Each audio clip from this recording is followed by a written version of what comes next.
आपके यहाँ भी जनेऊ संस्कार होता है, महाराष्ट्र में तो अभी भी ये सब नियम बचे हुए हैं। जनेऊ संस्कार में क्या होता है, जनेऊ यज्ञोपवीत होने के बाद में वो बालक कमंडल हाथ में लेता है, दंड हाथ में लेता है, लंगोटी पहनता है, खड़ाऊ पहनता है, ब्रह्मचारी। और जितने भी लोग वहां आए होते हैं, मौसी मौसाजी, चाचा चाची, काका काकी, दादा दादी, नाना, सबके आगे जाएगा और वो बालक जाके कमंडल आगे करके कहता है, हे माते भिक्षाम देही, मुझे भिक्षा दो। और वो लोग सामग्री लाए होते हैं, उसको वस्त्र देते हैं, अन्न देते हैं, ये सब होता है यज्ञोपवीत में। फिर जितनी सामान उसके पास इकट्ठा होता है सबको ले जाके वो गुरुदेव के चरणों में देता है, जिन्होंने यज्ञोपवीत कराया। जैसे ही वामन भगवान ने समस्त सामग्री ले जा करके गुरुदेव के चरणों में अर्पित की, गुरुदेव ने कहा ये नहीं चाहिए वामन, तो क्या चाहिए? बोले बलि से तीनों लोक लेकर के आओ, हमको वही भिक्षा में चाहिए। तब भगवान वामन बलि के यहां गए। बलि यहां गुजरात में एक स्थान पड़ता है भरूच, वहां समुद्र के तट पर, जहां नर्मदा जी समुद्र में मिलती है, वहां यज्ञ कर रहे थे। दूर से वामन भगवान को आते हुए देखा तो बलि महाराज कहने लगे, मुझे तो ऐसा लगता है कि साक्षात मेरे यज्ञ से प्रसन्न होकर सूर्य नारायण आ रहे हैं, साक्षात अग्निदेव आ रहे हैं।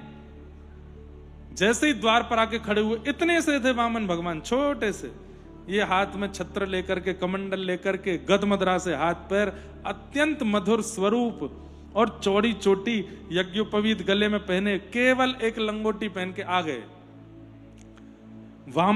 बलि दैत्यों का राजा और तीनों लोकों का स्वामी वामन भगवान के सामने जाके खड़ा हो गया, चरणों में प्रणाम करके बोला, आज मेरे धन्य भाग्य, मेरे यज्ञ के प्रताप से एक दिव्य विप्र का मुझे दर्शन हुआ है।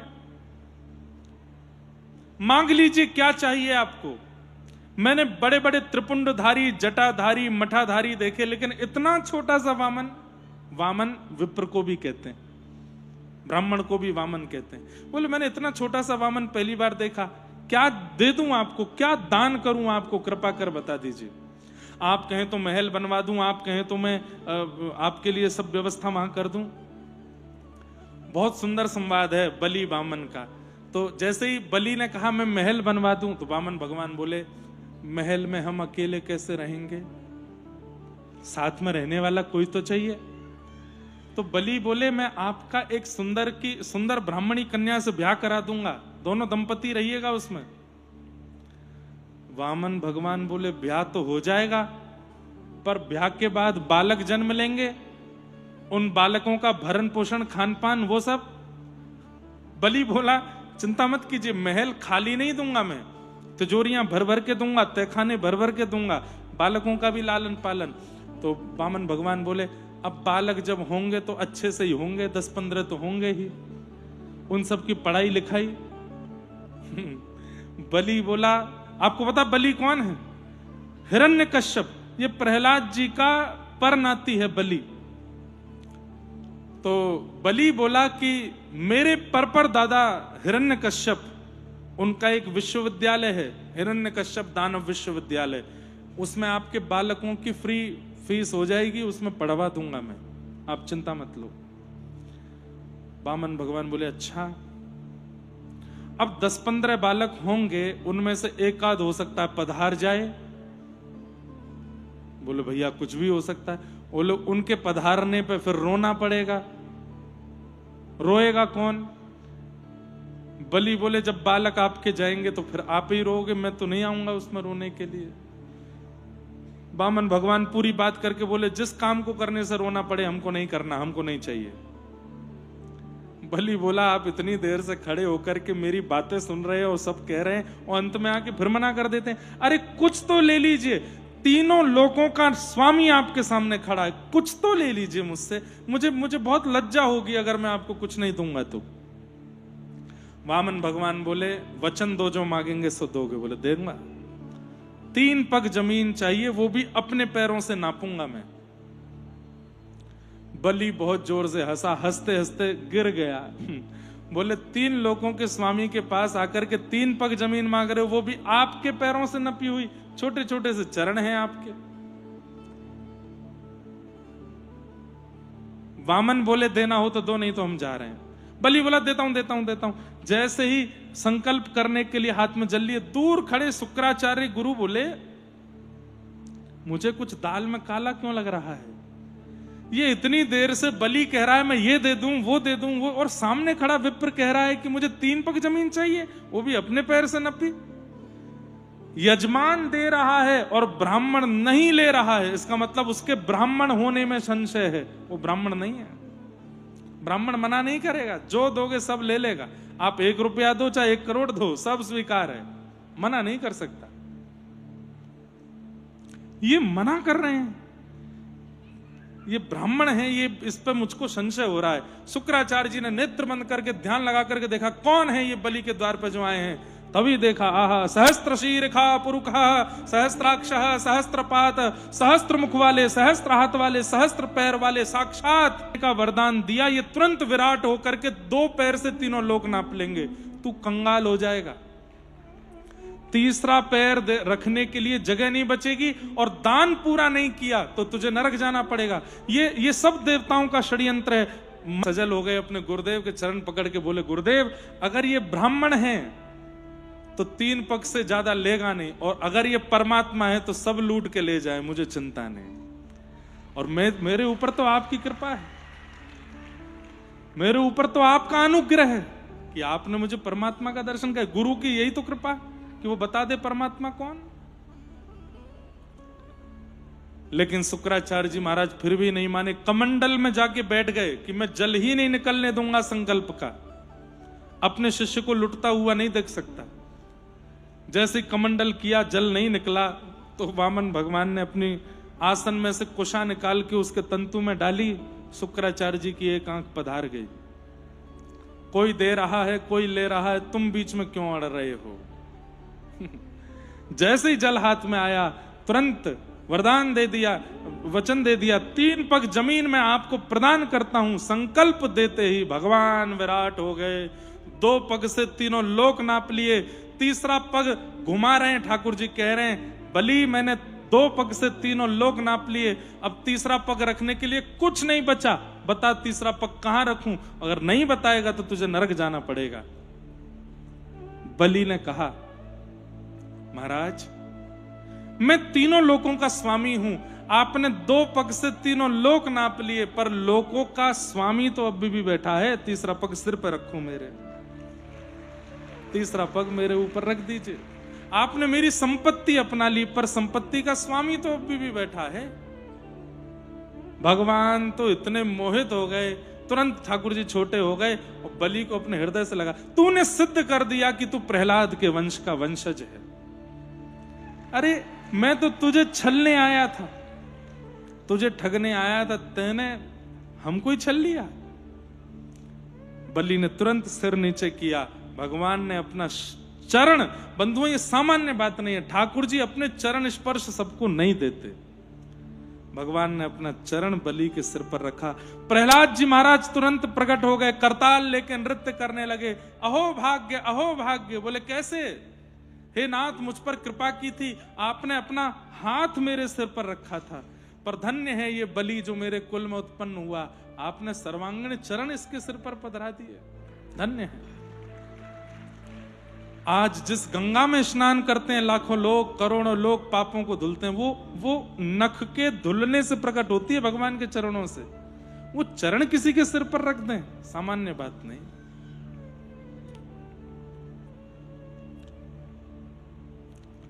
इस प्रकार और भी कथा है आगे। तो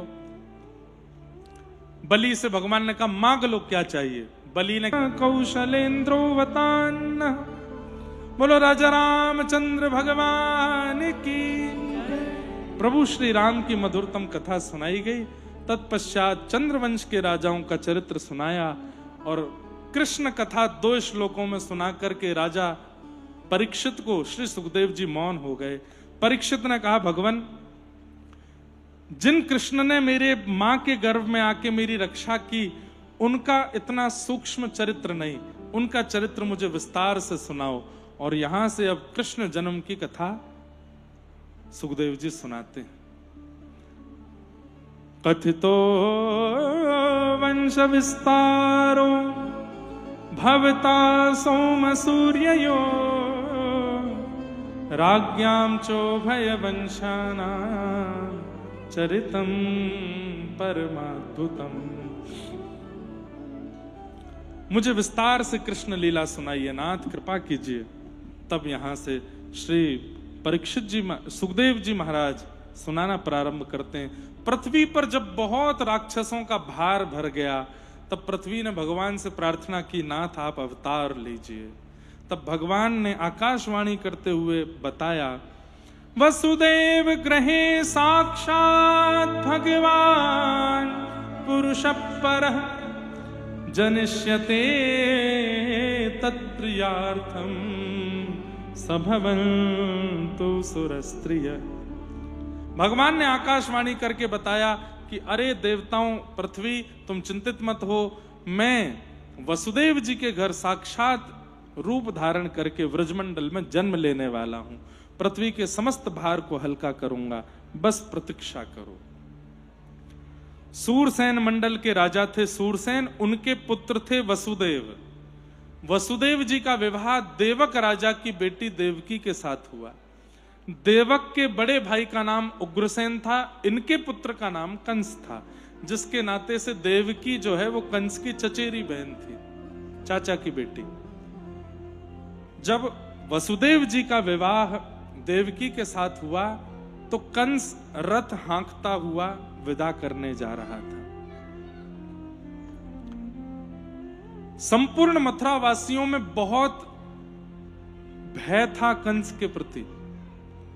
तब इनके मंत्रियों ने कंस को सुझाव दिया, कुछ ऐसे पब्लिसिटी स्टंट आपको करने पड़ेंगे जिससे मथुरा के लोगों का आपके प्रति स्नेह हो, प्रेम हो। क्या करें? बोले बहन को स्वयं विदा करो, कोई सारथी नहीं, आप ही सारथी बनो। ये दृश्य जब पूरा मथुरा देखेगा सबके नेत्र सजल हो जाएंगे।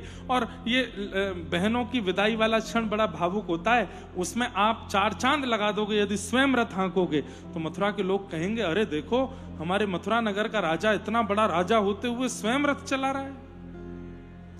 कंस बोला ये अच्छा है। जैसे ही कंस रथ पर बैठा, मगरमच्छ के आंसू बहा रहा था, रथ चला रहा था, मथुरा के लोग देख देख करके कंस पर वारे वारे जा रहे थे। कितना अच्छा भाई, भाई हो तो कंस जैसा मिले। देवताओं ने आकाश में विचार किया कि कंस कहीं पूजने ना लग जाए भगवान की तरह। क्या पता भगवान का अवतरण हुआ उससे पहले कंस की इतनी पूजा करने लगे कि भगवान को कोई भगवान ही ना माने।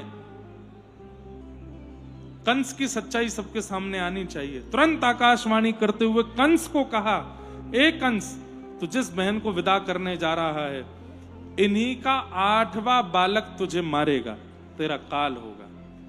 ये बात सुनते ही कंस आंसू आंसू भूल गया।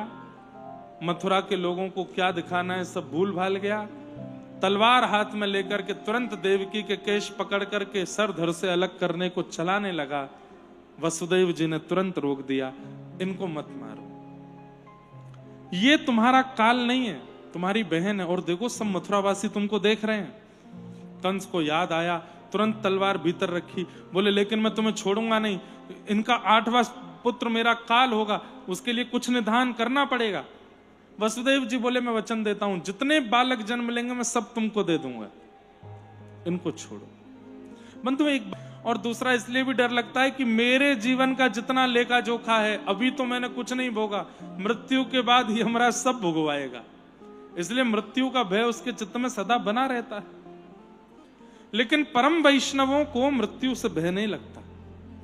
कंस को मृत्यु से इतना भय लगता है वो मरना नहीं चाहता। कारागृह में डाल दिया वसुदेव देवकी को। 6 बालकों की हत्या कर दी। 7वें बालक के रूप में बलराम जी महाराज गर्भ में आ गए। भगवान ने तुरंत योग माया वैष्णो देवी का आवाहन करके कहा, ये हमारे शेषनाग भगवान गए हैं 7वें बालक के रूप में, ये जन्म लेते ही वो कर देंगे जो मुझे करना है। क्या कंस को मार देंगे? ये इनका गर्भ स्थानांतरित करो, देवकी मैया के गर्भ से इनको निकाल के कहीं और शिफ्ट करो। बोले कहां करें? बोले वसुदेव पिताजी की एक पत्नी रोहिणी जो है वो गोकुल में रहती हैं, उनके गर्भ में इनको भेजो। तब 7वें बालक का स्थानांतरित करके उनको रोहिणी जी के गर्भ में भेज दिया।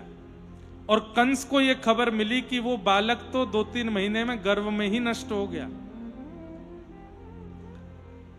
अब 7-8वां आने वाला है। सैनिक बढ़ा दिए, ताले बढ़ा दिए, सिक्योरिटी टाइट कर दी, कहीं से भी मेरा शत्रु निकल के जाने ना पाए। लेकिन भादों का महीना, अष्टमी तिथि, और महाराज रात्रि के जैसे ही बिल्कुल मध्य रात्रि हुई है, मंदम मंदम जलधारा, आकाश से मंदन मंदम जलधारा गिर रही है कि मैया के गर्भ से एक दिव्य तेज प्रकट हुआ, और शंख की मैया के गर्भ से एक दिव्य तेज प्रकट हुआ, और शंख चक्र गदा पद्म धारण करके भगवान श्री कृष्ण का अवतरण हुआ है। बलबाल कृष्ण लाल की। अहिल्यानगर वासी बेचारे इसलिए इतने धीरे जय बोल रहे हैं कि कंस उठ जाएगा। धन्य हो आप लोग। वड़ा पाव थोड़ा कम खाया कीजिए, पूरन पोली थोड़ी कम खाया कीजिए, थोड़ी दाल और थोड़ा पौष्टिक आहार खाओ ताकि स्वर निकला करे भीतर से। 4 घंटा से हम बोल रहे हैं, हमारे गले को इतनी थकान नहीं होती, आप इतना कैसे थक जाते हो? बलबाल कृष्ण लाल की जय। देखो कितनी ऊर्जा छुपा के बैठे हो अंदर, कहां जाओगे इसको लेके? अब ये ऊर्जा दोबारा उठवानी नहीं पड़े, अब इसमें ही रहिएगा। जब जब जय जयकार हो, जब अब उत्सव मनाना है हम लोगों को, आज लगना चाहिए कि हाँ गोकुल प्रकट हुआ है। देखो बंधुओं, भगवान की प्रीति का एक प्रमाण और दूं, वो भगवान हैं, वो चाहें तो सीधे अवतार ले सकते हैं, लेकिन वो मातृ गर्भ में आते हैं, 9 महीना मैया के गर्भ में रहते हैं, मां को पूर्ण ये अनुभव करा देते हैं कि मैं तेरा बालक हूं। और 9 महीने जी कैसे आए पता है? तमद्भुतम बालकमं भुजेक्षणम चतुर्भुजम शंख गदायुधायुधम श्रीवत्स लक्ष्मम गलसौभ कौस्तुभम पीतांबरम। पूरे तैयार होके आए जैसे कहीं ब्याह में जा रहे हो, पीतांबरी पहन के, मणि गले में पहन के, शंख चक्र गदा पद्म लेके, धोती पहन के। मैया बोली ऐसे कोई बालक जन्म लेता है? मैया जन्म तो हम छोटे बालक के रूप में ही लिए, लेकिन ये तो हमारा परिधान है, हम इसमें प्रकट हो जाते हैं। और ये मामा कंस जन्म लेते ही बालकों को मारने ले आता है, इसलिए हम तो सुदर्शन चक्र गदा आदि सब लेके आए हैं संग में। देवकी मैया बोली मैंने पूर्व जन्म में प्रश्नी सुतपा नाम के हम दोनों दंपति थे, आपसे क्या मांगा था कि आप संतान बन करके आना, और संतान जो सुख माता पिता को देती है वैसा सुख देना। आप तो जन्म लेते ही भगवान बन गए, इसमें हमको मातृपितृ सुख नहीं मिल रहा है। ठाकुर जी बोले मैया तो फिर मेरी बात सुनो। बोले क्या? मैं अभी वस्त्र उतार देता हूं, 2 भुजा अंतर ध्यान कर देता हूं, शंख चक्र चले जाएंगे, बिल्कुल छोटा बालक बन जाऊंगा। लेकिन फिर अगर आपको चाहिए कि मैं बालकों जैसी लीला करूं तो मैं परिपूर्ण बालक जैसी ही लीला करूंगा, फिर मैं परमात्मा का अंश प्रकट नहीं होने दूंगा। देव की बोली मैं यही चाहती हूं, आप बालक बनो। लेकिन मैया फिर आपको एक वियोग सहना पड़ेगा। क्या? 11 वर्ष के लिए मैं आपसे दूर जाऊंगा। यहां कारागृह में बाल लीला कैसे करता हूं? पिताजी ले चलो मुझे। और वसुदेव जी लेकर के ठाकुर जी को, देव की मैया रोने लगी। भगवान बोले चिंता मत करो मैया, 11 वर्ष की बात है, फिर आता हूं मैं, उसके बाद 100 वर्ष में आपके साथ ही रहूंगा। और भगवान गोकुल के लिए प्रस्थान कर गए। यमुना जी ने मार्ग दिया, वसुदेव जी लाला को लेकर के गोकुल पहुंचे। गोकुल में भी सब गहरी नींद में सोए हैं। यशोदा मैया के बगल में छोटी सी लाली सोई है, वहां भी किसी को कोई पता नहीं, सब गहरी नींद में सोए हैं, मानो जैसे भगवान ने सबको योग निद्रा में सुला दिया। भीतर जाकर के, अच्छा आप कहेंगे महाराज जी वसुदेव जी को कैसे? वसुदेव जी की एक पत्नी रहती थी गोकुल में, रोहिणी, और वसुदेव जी महीने 2 महीने में कारागृह से मुक्त होकर के अपनी पत्नी से मिलने जाते थे। उनको सब पता था गोकुल कहां है, यशोदा कौन है, रोहिणी के सब पता था। वसुदेव जी महाराज पहुंचे और नंद भवन में प्रवेश करके यशोदा मैया के बगल में छोटी सी एक लाली सोई है, ठाकुर जी को वहां सुला दिया। उस बालिका को लेकर के वसुदेव जी वहां से निकल गए। वापस जैसी मथुरा पहुंचे, फिर से हथकड़ियां लग गई, बेड़ियां लग गई, ताले लग गए, दरबान उठ गए। क्यों? माया का जैसे आश्रय लेते हो, माया के आश्रय में आते ही बंधन फिर पकड़ लेते। ये माया है। कंस को पता चला 8वें बालक ने जन्म लिया, तुरंत कारागृह में आया, बालिका को पकड़ करके पृथ्वी पर पटका। अष्टभुजी देवी भद्रकाली के रूप में वो बालिका प्रकट हो गई और कह दिया, अरे दुष्ट कंस, तूने इतने प्रयास किए अपने शत्रु से बचने के लिए, लेकिन तेरे शत्रु ने जन्म फिर भी ले लिया और 84 कोस व्रज के अंदर अंदर वो अब बड़ा भी होगा और आके तेरा वध करेगा, कोई नहीं रोक पाएगा। कंस बोला, कहां है 84 कोस में? एग्जैक्ट एड्रेस बता दो। योग माया बोली, यत्र त्ववा। ये नहीं बताऊंगी कि कहां है, पर इतना पता है कि 84 कोस के अंदर है। अब तू बस प्रतीक्षा कर। यहां कंस ने बड़े बड़े राक्षसों की फौज इकट्ठी करना शुरू कर दी ढूंढने के लिए कहां है शत्रु। लेकिन गोकुल की तो स्थिति अलग है। गोकुल में अब सब ब्रजवासीन को लगवे लगो कि भैया हमारे नंद बाबा के लाला होए गो। अब सुनिए सब लोग, जितने महाराष्ट्रियन बैठे हैं, जितने हमारे लोग सब बैठे, सब अब ब्रजभाषा में कथा होगी आगे। 3 दिन हम केवल ब्रजभाषा बोलेंगे और आपको नहीं समझ आवे तो आप जानो को लगवे लगी कि अब के लाला होए गो। नंद बाबा तो गौशाला में बैठ करके महाराज जाप करें, अबई तो भयो नाए, अबई तो भयो नाए, अबई तो भयो नाए, जाने कब होए गो। इतने में ही प्रातः काल को समय भयो। नंद बाबा की 2 बहन है, नंदा और सुनंदा। दोनों ने देखी कि इतनी भोर है गई और अभी तक यशोदा मैया उठी नहीं। जैसे ही नंद भवन में प्रवेश किया तो कहा, देखो गहरी निद्रा में यशोदा मैया सोई हैं, सबरी दासियां सोई हैं और यशोदा मैया के बगल में नेक 100 बालक लेटो है, कुल बुलाए रहो है, नेक नेक हाथ पाम चलाए रहो है। नंदा सुनंदा ने धीमे से जाए करके देखी तो गले गले तक चदरिया ओढ़ रखी है और बीच बीच में थोड़े थोड़े स्वर मुख से निकलने और नेक नेक अपने हाथ पामन को बालक चलाए रहे हो।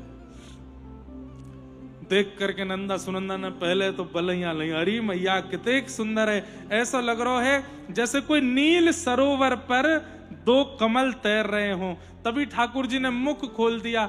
दूसरी नंदा बोली, अरे सुनंदा देख देख देख, ऐसा लग रहा है जैसे नील सरोवर में कमल खिल गए हो।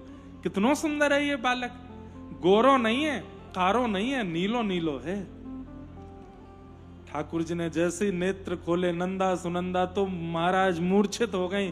ठाकुर जी की रूप झांकी। एक दिन का बालक सुंदर नहीं होता, बुरा नहीं मानना।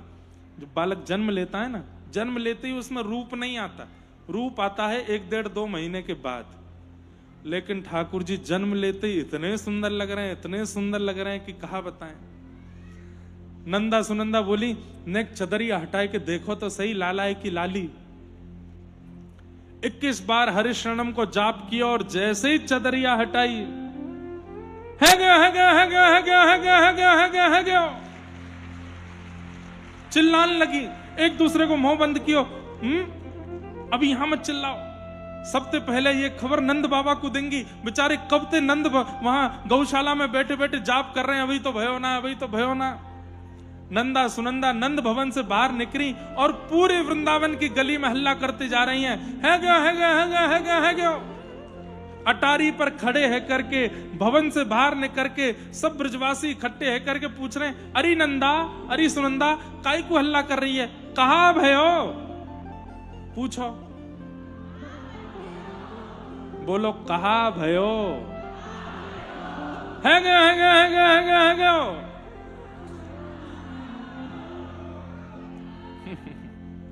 पूछनो ही ना आवे आपते।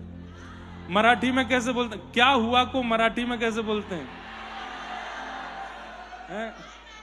काय झाला? अच्छा, एक बार मेरी कहीं महाराष्ट्र में कथा हुई थी यहां ताई जी को क्या बोलते हैं? मोटी आई, मोटी आई बोलते हैं ना। जो बड़ी बड़ी मम्मी होती है उनको मोटी आई बोलते हैं ना। कितनी बढ़िया भाषा है, मोटी आई, मोती आई, बड़ी आई। तो काई झाला है मतलब क्या हुआ?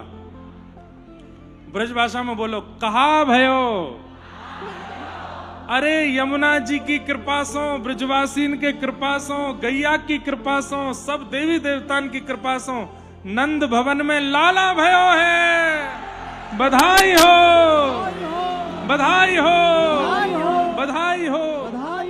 जैसी नंद बाबा ने सुनी लाला भयो, 80 बरस की अवस्था में लाला भयो, सब ब्रजवासी ऐसे ही, कोई थाली बजा रहा है, कोई कटोरी बजा रहा है, कोई ताली बजा रहा है, कोई झूम झूम के नाच रहा है। महाराज सब ब्रजवासी ने फेंटा कस लियो, सिर पे पाग बांध ली और अपने घर से दूध घी दही ले ले करके एक दूसरे पे उछाल उछाल के कह रहे हैं बधाई हो।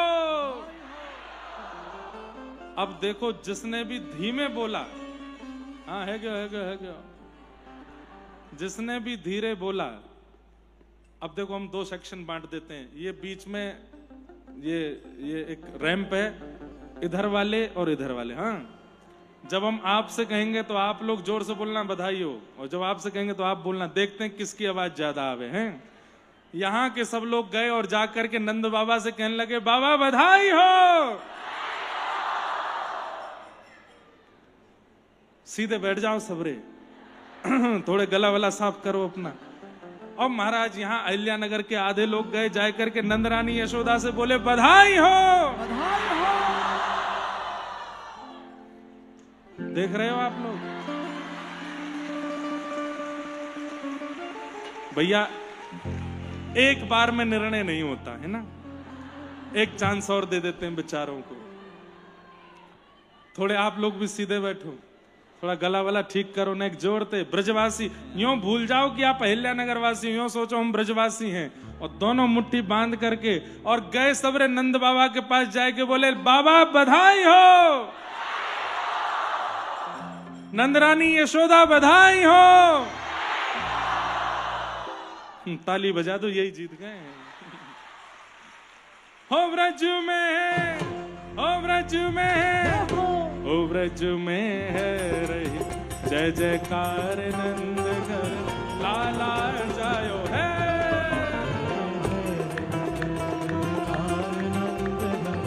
लाला जायो, हाँ ब्रज में है रही जय जयकार नंद घर लाला जायो है। ब्रज में है रही जय जयकार नंद घर लाला जायो है। लाला जायो है, नंद रानी ने लाला जायो है।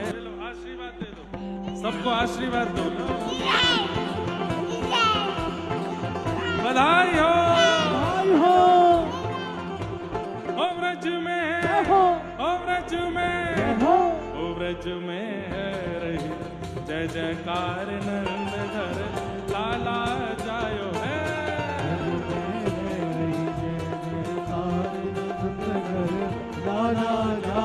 हाँ ब्रज में है रही जय जयकार नंद घर लाला जायो है।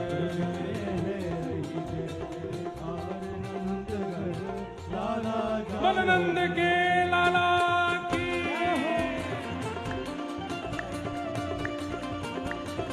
बधाई हो, जय हो।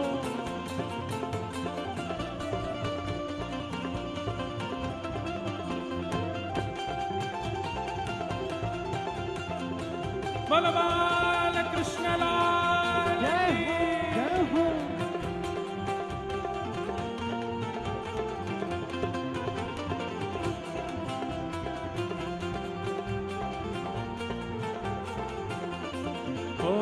ब्रज 84 कोस में भैया, ब्रज 84 कोस में भैया, ब्रज 84 कोस में भैया, 84 कोस में भैया, सब कहे धन्य यशोदा मैया,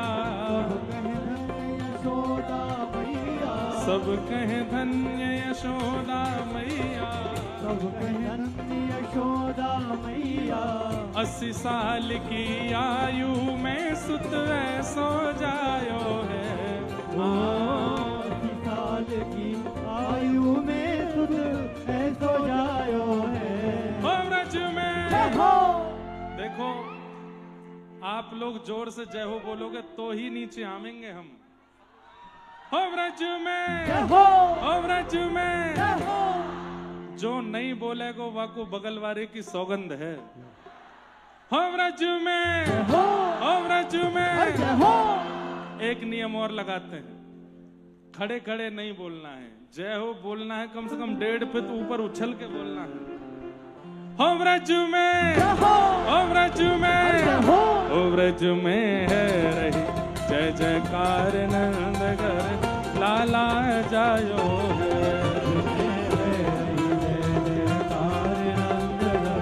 लाला जायो ब्रज में है रही जय जयकार नंद घर लाला जायो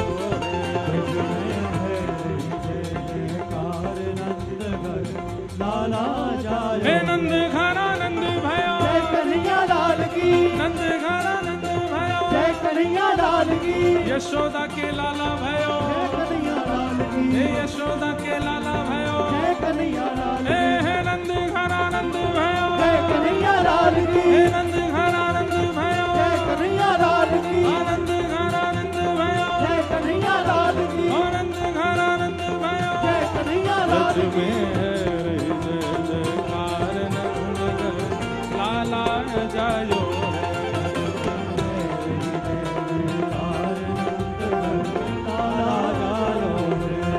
ओ ब्रज 84 कोस में भैया, 84 कोस में भैया, ब्रज 84 कोस में भैया, 84 कोस में भैया, सब कहे धन्य यशोदा मैया, सब कहे धन्य यशोदा मैया, सब कहे धन्य यशोदा मैया, सब कहे धन्य यशोदा हे मैया, यशोदा ओ मैया, यशोदा मैया, यशोदा ओ मैया, यशोदा मैया, सब कहे धन्य यशोदा मैया, सब कहे धन्य यशोदा मैया। 80 साल की आयु में सुत ऐसो जायो है, 80 साल की आयु में सुत ऐसो जायो है। अरे हाँ 80 साल की आयु में सुत ऐसो जायो है, 80 साल की आयु में सुत ऐसो जायो है। हो ब्रज में जय हो। आप लोग भूल गए हैं, बगल वाले की सौगंध लगी हुई है आपको, अरे उछल के बोलना है। हो ब्रज में जय हो। हो ब्रज में जय हो। हो ब्रज में है जय जयकार नंद घर लाला जायो है।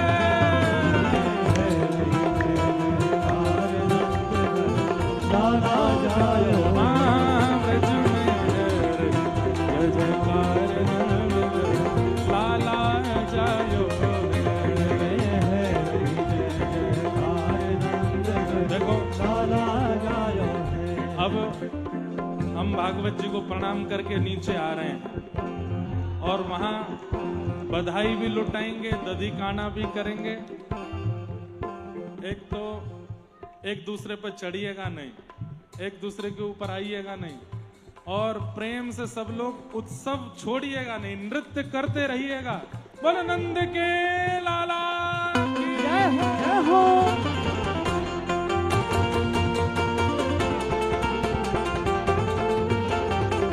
नंद के लाला की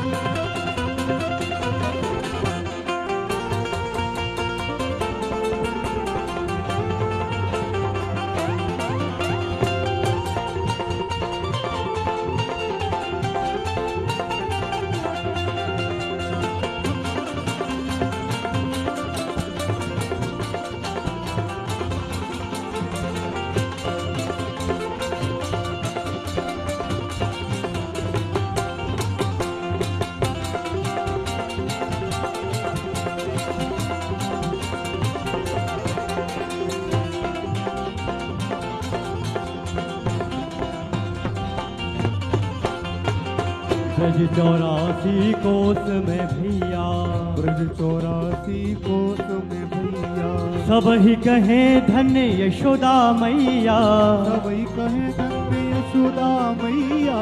ब्रज 84 कोस में भैया, ब्रज 84 कोस में भैया, सब ही कहे धन्य यशोदा मैया, सबई कहे धन्य यशोदा मैया। 80 साल की आयु में सुत ऐसो जायो है, 80 साल की आयु में सुत ऐसो जायो है। 80 साल की आयु में सुत ऐसो जायो है। 80 साल की आयु में सुत ऐसो जायो है। हो ब्रज में, हो ब्रज में, हो हो ब्रज में है रही जय जयकार नंद घर लाला जायो है। ब्रज में है रही जय जयकार नंद घर लाला जायो है। हो ब्रज में है रही जय जयकार नंद घर लाला जायो है। ब्रज में है रही जय जयकार नंद घर लाला जायो है।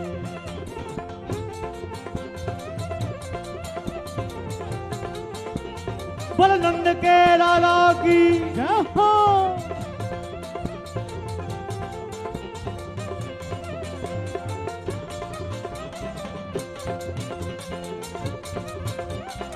बधाई हो, हो, हो।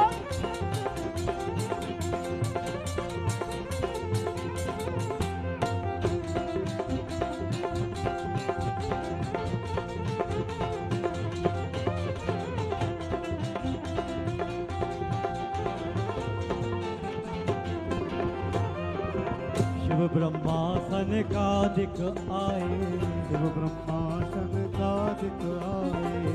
सिद्ध मुनि सब देव सिधाए, सिद्ध मुनि सब देव सिधाए। ओ देव सिधाए, ओ देव सिधाए। हाँ देव ओ सिधाए। देव सिधाए। धर ग्वालन को रूप सबई मिल मंगल गायो है। धर ग्वालन को रूप सबई मिली मंगल गायो है। हो ब्रज में, हो। हो ब्रज में, जय हो। हो ब्रज में है रही जय जयकार नंद घर लाला जायो है। ब्रज में है रही जय जयकार नंद घर लाला जायो है। ब्रज में है रही जय जयकार नंद घर लाला जायो है।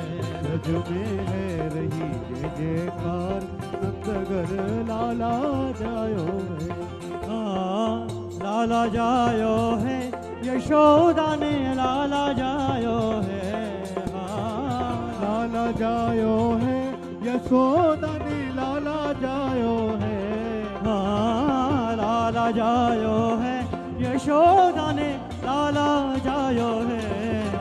ओ लाला जायो है, यशोदा ने लाला जायो है। हो ब्रज में, जय हो। हो ब्रज में, जय हो। हो ब्रज में है रही जय जयकार नंद घर लाला जायो है। ब्रज में है रही जय जयकार नंद घर लाला जायो है।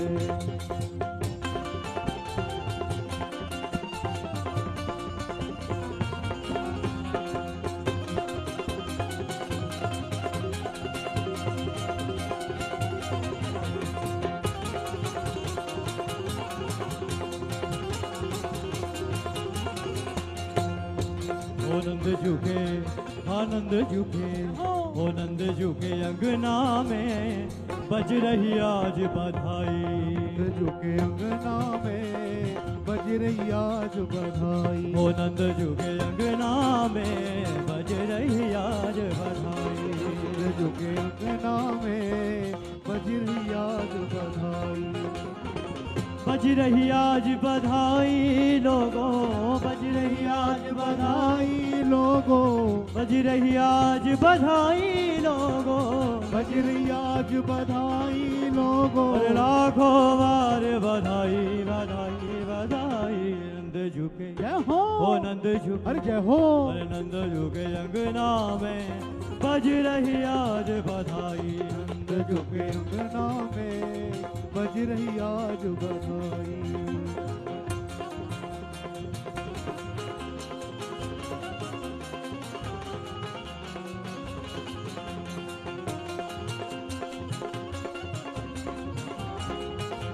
बधाई हो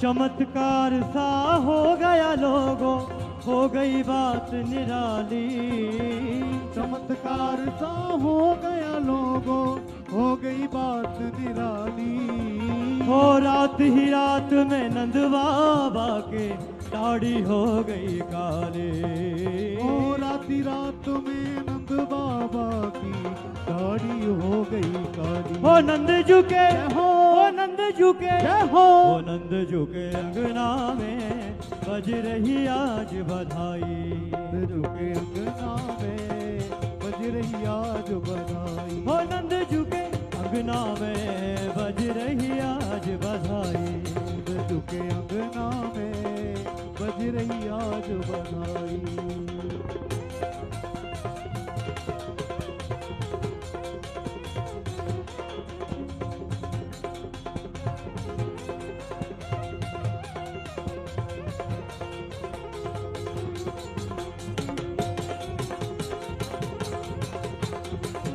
बधाई हो